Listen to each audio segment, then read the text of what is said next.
Hello and welcome. In the previous lecture, we have discussed how to find the adjoint of a square matrix of 2 by 2 size. In this tutorial, we will discuss how to find the adjoint of 3 by 3 square matrix by giving a suitable example. So, एक example लेते हैं हम. Suppose we are given the matrix और matrix है A which is given by से यहाँ पे element है 1 1 2 और सेकेंड रो के एलिमेंट्स हैं -2 -3 1 और थर्ड रो में एलिमेंट है -1 3 एंड 2. सपोज ये मैट्रिक्स है which is a given matrix of order 3 by 3 square matrix है और हमने इसका जो एडजॉइंट है वो पता करना है. तो हम इसका एडजॉइंट पता करने के लिए हमें पता है यहाँ पे इसको समझ लेते हैं पहले जो कंसेप्ट है कि अगर ए कोई स्क्वायर मैट्रिक्स है 3 by 3 साइज की, उसमें यहाँ पे एंट्रीज आएंगी जो A11 A12 A13 A21 A22 A23 और थर्ड रो में A31 A32 एंड A33. तो 3 by 3 साइज की मैट्रिक्स ऐसी होगी देखने में. और इसका जब हमने एडजॉइंट पता करना है तो इस केस में एडजॉइंट क्या हो जाएगा, adjoint will be in this case adjoint इस तरीके से हम रिप्रेजेंट करेंगे ADJ और यहाँ पे जो एडजॉइंट है दैट विल बी द यहाँ पे जो it will also be the square matrix of the size 3 by 3 और यहाँ पे जो एंट्री आएगी वो इसके डिटर्मिनेंट में, इसके जो डिटर्मिनेंट फॉर्म है उसमें इसका कोफैक्टर आएगा. मतलब A11 का कोफैक्टर जो है कैपिटल A11 यहाँ पे आ जाएगा, A12 A13. सिमिलरली जो बाकी की कोरस्पॉन्डिंग एंट्रीज हैं उनके कोरस्पॉन्डिंग जो कोफैक्टर्स हैं वो हम यहाँ पे लिख देंगे. लास्ट में आएगा A31 A32 एंड A33. तो इसका जब हम यहाँ पे ट्रांसपोज लेंगे सो दैट कि ये फर्स्ट रो फर्स्ट कॉलम बन जाएगी, second row second column and third row third column, तो that will be the adjoint of this 3 by 3 matrix in this case. तो यही प्रोसीजर जो है वो इस मैट्रिक्स के लिए हम अप्लाई करेंगे.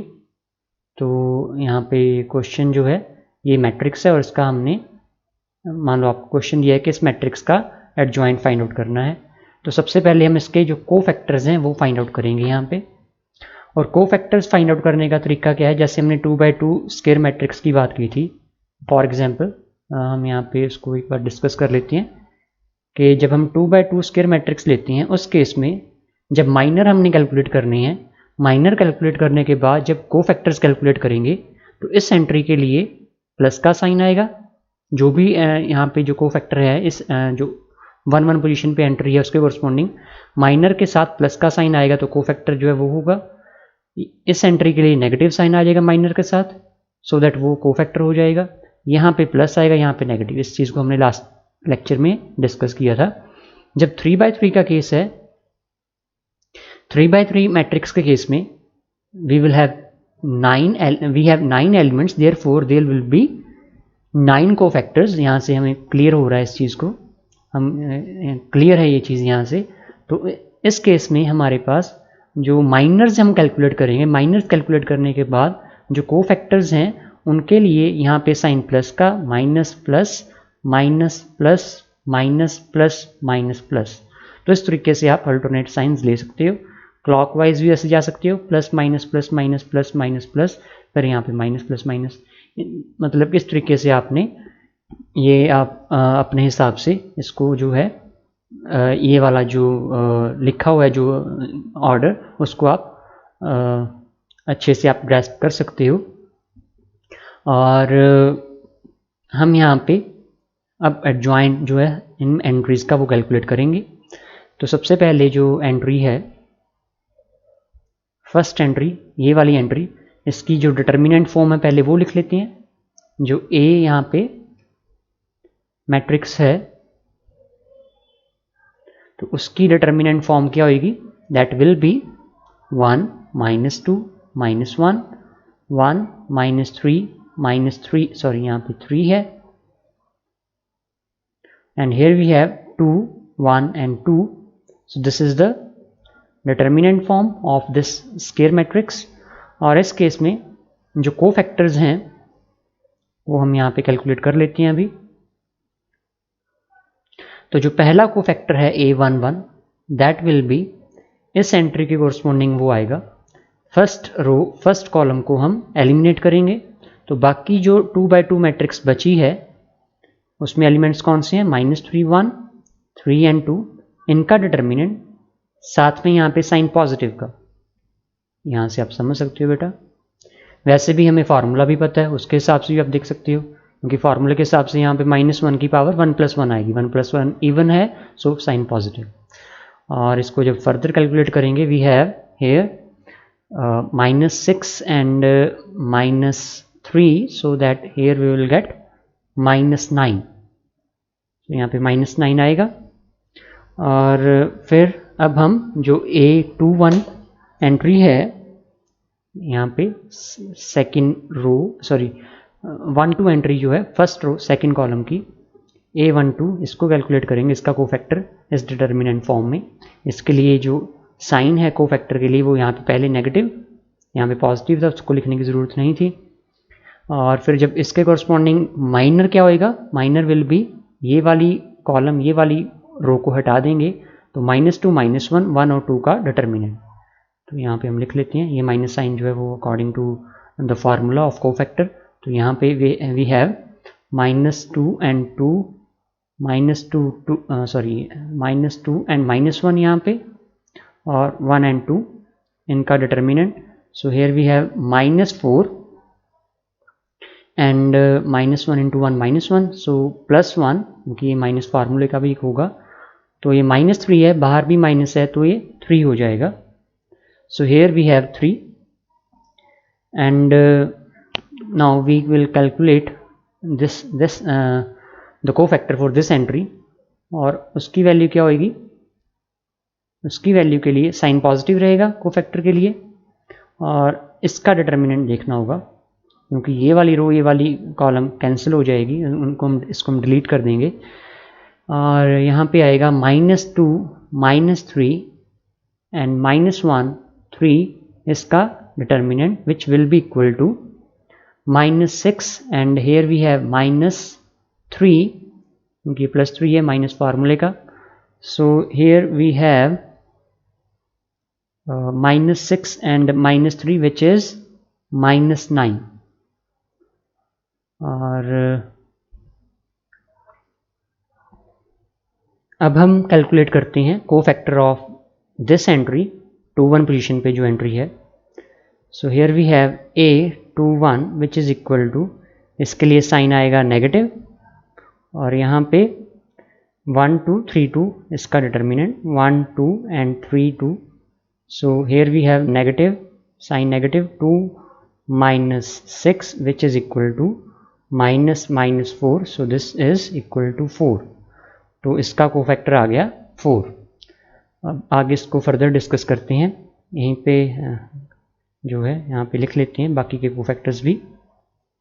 A22 which is equal to, sign positive रहेगा, और 1 -1 2 2 1 -1 2 2, इसका determinant which is equal to 2 + 2 which is equal to 4, और A23 इसके लिए साइन नेगेटिव, इसके लिए क्योंकि प्लस माइनस, और 1 1 -1 3 1 1 -1 3 का डिटर्मिनेंट, सो -3 + 1 3 + 1 विच इज़ इक्वल टू -4, सो -4 आ गया। और यहाँ पे अब हम कैलकुलेट करेंगे, इसको हम नीचे कैलकुलेट कर लेते हैं इसके बाद, क्योंकि यहाँ पे स्पेस कम है। A23 तक हमने कैलकुलेट कर लिया, अब A31, सो A31 के लिए क्या करेंगे, इसके लिए 1 2 -3 1 का डिटर्मिनेंट विद पॉजिटिव साइन यहाँ पे आएगा, क्योंकि 3 1 का अगर हम वैसे भी देखें सम इवन है, तो 1 2 -3 1 का डिटर्मिनेंट -1 2 -3 1 1 2 -3 1 इस सारे का determinant which is equal to 1 और यहाँ पे +6 हो जाएगा विच इज़ इक्वल टू 7। फिर A32 कैलकुलेट करेंगे। A32 के लिए साइन नेगेटिव रहेगा कोफैक्टर में, और क्योंकि 3 + 2 इज़ एन ऑड नंबर, और 1 - 2 2 1 का डिटर्मिनेंट, 1 - 2 2 1 का डिटर्मिनेंट यहाँ पे नेगेटिव साइन। एक बार इसको वेरीफाई कर लेते हैं। इसके लिए हम कैलकुलेट कर रहे हैं 3 2 के लिए, सो 1 - 2 2 1, और यहाँ पे वी हैव -1 -4 विच इज़ +4, तो here we have -5 and the last cofactor is A33, उसके लिए साइन पॉजिटिव, उसको लिखने की ज़रूरत नहीं है। और we have here 1 1 -2 -3 का डिटर्मिनेंट, 1 1 -2 -3 का determinant which is equal to -3, and here we have +2, so -1। so these are the cofactors, ये सभी कोफैक्टर्स की वैल्यू आ गई है। So therefore we will write here now the adjoint, इसको यहाँ पे कैपिटल लेटर से भी रिप्रेजेंट कर सकते हैं, adjoint of A is equal to, तो ये जो भी एंट्रीज हमने यहाँ पे कोफैक्टर्स कैलकुलेट किए हैं उनको हम बारी बारी यहाँ पे लिख देंगे। पहली रो में आ जाएगा -9 3 -9 -3 और सेकेंड रो में आएगा यहाँ से 4 4 और -4। So here we have 4 4 and -4, और जो लास्ट रो है उसके एलिमेंट्स आएंगे 7 -5 -1, 7 -5 -1। इस सारे का ट्रांसपोज लेना आपने नहीं भूलना।